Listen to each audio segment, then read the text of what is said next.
पिछले श्लोकों में हमने सुना अर्जुन का मन युद्ध भूमि में हिल चुका था। उन्होंने अपने स्वजनों को सामने देखा, कांटेव हाथ से ढीला पड़ने लगा, मन भ्रमित होने लगा और उन्होंने श्री कृष्ण से कहा कि अपने लोगों को मारकर मुझे कोई कल्याण नहीं दिखाई देता।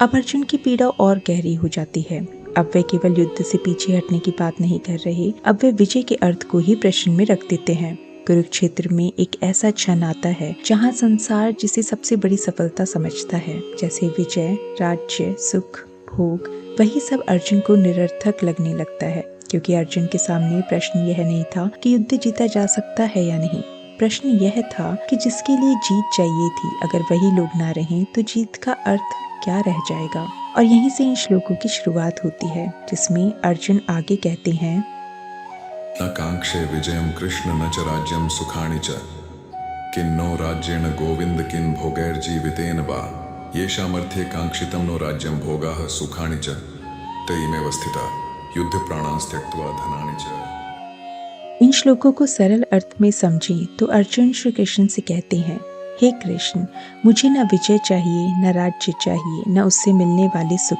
चाहिए।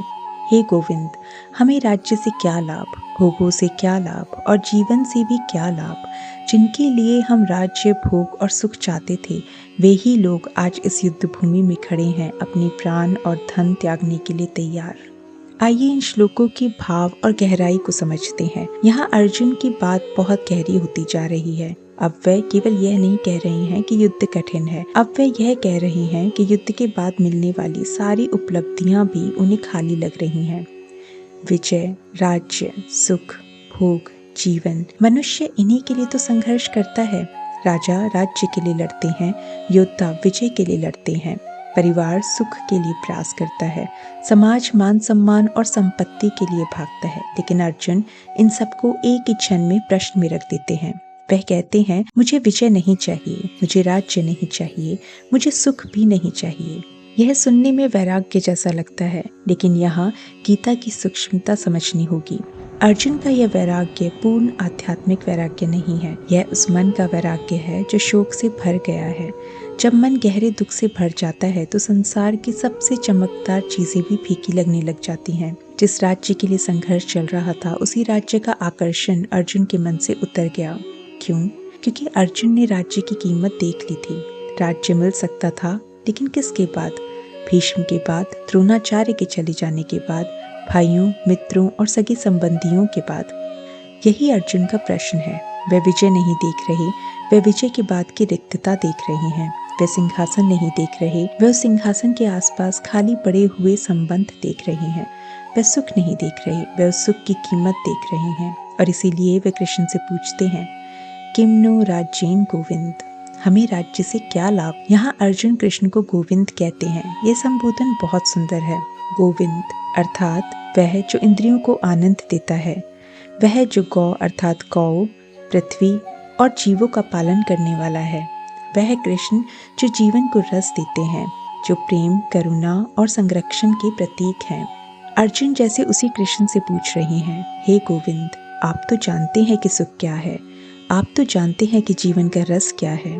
बताइए, ऐसा राज्य किस काम का जिसमें अपने ही ना रहें। यह प्रश्न केवल राजनीतिक नहीं है, यह बहुत मानवीय और आध्यात्मिक प्रश्न है। क्योंकि भोग अकेले नहीं भोगे जाते, सुख अकेले नहीं जिया जाता, उत्सव अकेले नहीं मनाया जाता। मनुष्य जब सुख चाहता है तो वह केवल वस्तु नहीं चाहता, वह चाहता है कि कोई अपना हो जिसके साथ वह उस सुख को बांट सके। राज्य केवल भूमि नहीं होता, राज्य वह संसार होता है जिसमें अपने लोग हों, संबंध हों, सम्मान हो, स्मृतियां हों। अगर वही लोग युद्ध भूमि में गिर जाएं तो राज्य केवल खाली सिंहासन रह जाएगा। और अर्जुन यही देख रहे थे। वह इन श्लोकों में ये भी कहते हैं कि जिनके लिए हम राज्य, भोग और सुख चाहते थे, यहाँ अर्जुन का मन और खुलता है। वह कह रही हैं कि हम राज्य अपने लिए ही नहीं चाहते थे, हम सुख केवल अपने लिए नहीं चाहते थे, अपने सगे संबंधियों के लिए भी चाहते थे। हम चाहते थे कि परिवार सुरक्षित रहे, कुल सम्मान से जिए, अपने लोग हमारे साथ हों, जीवन में वह पूर्णता हो जिसमें संबंध भी हो और मर्यादा भी। लेकिन अब वही लोग युद्ध भूमि में खड़े हैं और यही दृश्य अर्जुन को भीतर से तोड़ देता है। जिस सुख के लिए यह संघर्ष था, उस सुख के सहभागी ही सामने मृत्यु के लिए खड़े हैं। जिनके साथ राज्य बांटना था, उन्हीं के विरुद्ध युद्ध करना है। जिनके साथ विजय का उत्सव होना था, उन्हीं के रक्त से विजय का मार्ग बनना है। अब अर्जुन का मन कैसे उस विजय को स्वीकार करे? यहीं अर्जुन का संकट और भी सूक्ष्म हो जाता है। पहले उन्हें युद्ध का भय नहीं था, अब उन्हें विजय का भय है, क्योंकि कभी कभी हार से बड़ा संकट जीत होती है। ऐसी जीत जिसमें बाहर से सब मिल जाए लेकिन भीतर कुछ स्थायी रूप से टूट जाए। अर्जुन इसी संभावना को देख रहे हैं। वे जानते हैं कि यदि पांडव जीत गए तो राज्य मिल सकता है, लेकिन वे ये भी देख रहे हैं कि उस राज्य की नींव किन चेहरों पर पड़ेगी। और यही भारतीय दर्शन की गहराई है। गीता केवल यह नहीं पूछती कि तुम जीतोगे या हारोगे। गीता पूछती है तुम किस भाव से खड़े हो, तुम्हारा निर्णय किससे संचालित है, धर्म से या मोह से, करुणा से या भ्रम से, कर्तव्य से या संबंधों के बंधन से। यहाँ अर्जुन की करुणा वास्तविक है, उनकी पीड़ा भी वास्तविक है, लेकिन कृष्ण आगे चलकर दिखाएंगे कि जब करुणा मोह से मिश्रित हो जाती है तो वह मनुष्य को धर्म से रोक सकती है। यही कारण है कि अर्जुन का प्रश्न सुंदर भी है और अधूरा भी। सुंदर इसलिए क्योंकि वह संवेदनहीन नहीं है, अधूरा इसलिए क्योंकि वह भी आत्मा, धर्म और कर्तव्य को पूर्ण दृष्टि से नहीं देख पा रहे हैं। उनकी दृष्टि अभी संबंधों पर ठहर गई है। वे देह, कुल, संबंध, सुख और वियोग के स्तर पर सोच रहे हैं, और यही मनुष्य की स्वाभाविक अवस्था है। हम भी जब किसी गहरे भावनात्मक संकट में होते हैं तो सत्य का पूरा आकाश नहीं देख पाते। हम उस चेहरे पर ठहर जाते हैं जिससे हमारा मन बंधा होता है। अर्जुन भी वहीं ठहर गए हैं।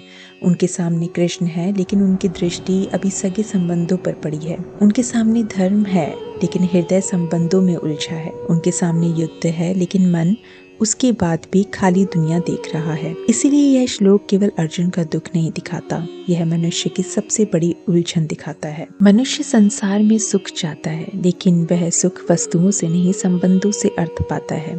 राज्य बिना अपने लोगों के खाली है, भोग बिना सहभागिता के फीके हैं, जीवन बिना अर्थ के बोझ बन सकता है। और अर्जुन इसी अर्थ को खोज रहे हैं। वे कृष्ण से पूछ रहे हैं कि यदि अपने ही ना रहे तो राज्य किसके लिए, भोग किसके लिए, ये सुख किसके लिए और जीवन भी किसके लिए। यह प्रश्न अर्जुन का है, लेकिन इसकी गूंज बहुत गहरी है, क्योंकि यह हमें बताता है कि मनुष्य की चाहत केवल जीत की नहीं होती। मनुष्य चाहता है कि उस जीत में प्रेम भी बचा रहे, सम्मान भी बचा रहे, अपनापन भी बचा रहे और भीतर की शांति भी बची रहे। अर्जुन को इस युद्ध में वही सब नष्ट होता दिख रहा था। इसीलिए वे कहते हैं कि मुझे विजय नहीं चाहिए, मुझे राज्य और सुख भी नहीं चाहिए। यहाँ अर्जुन युद्ध भूमि में खड़े होकर संसार की सबसे बड़ी उपलब्धियों को अस्वीकार कर रहे हैं, लेकिन यह अंतिम सत्य नहीं है, यह विषाद का सत्य है। यह उस मन की आवाज है जो दुख में डूबकर संसार को अर्थहीन देख रहा है। कृष्ण अभी उत्तर नहीं देंगे, लेकिन धीरे धीरे वे अर्जुन को इस विषाद से उठाकर विवेक तक ले जाएंगे, क्योंकि गीता का उद्देश्य अर्जुन की करुणा को मिटाना नहीं है। गीता का उद्देश्य है करुणा को मोह से मुक्त करना, कर्तव्य को कठोरता से नहीं, स्पष्टता से जोड़ना, और मनुष्य को यह समझाना कि धर्म केवल भावनाओं के आधार पर नहीं चलता। धर्म के लिए भाव भी चाहिए, पर विवेक भी चाहिए। इस वीडियो का सार यही है। अर्जुन ने विजय को ठुकराया क्योंकि उन्हें विजय से पहले उसका मूल्य दिख गया था। वे राज्य नहीं चाहते थे क्योंकि राज्य की राह में अपने खड़े थे। वे सुख नहीं चाहते थे क्योंकि जिनके साथ सुख बांटना था वे ही युद्ध भूमि में प्राण देने को तैयार थे। अर्जुन की यह अवस्था हमें गीता के गहरे प्रश्न तक ले जाती है। अगले श्लोकों में वे पूछेंगे कि क्या अपने गुरुजनों, पितरों, पुत्रों, पितामहों और संबंधियों को मारकर हमें सुख मिल सकता है। और तब अर्जुन का विषाद केवल व्यक्तिगत दुख नहीं रहेगा, वह धर्म, पाप, कुल और कर्तव्य के बड़े प्रश्नों में बदल जाएगा।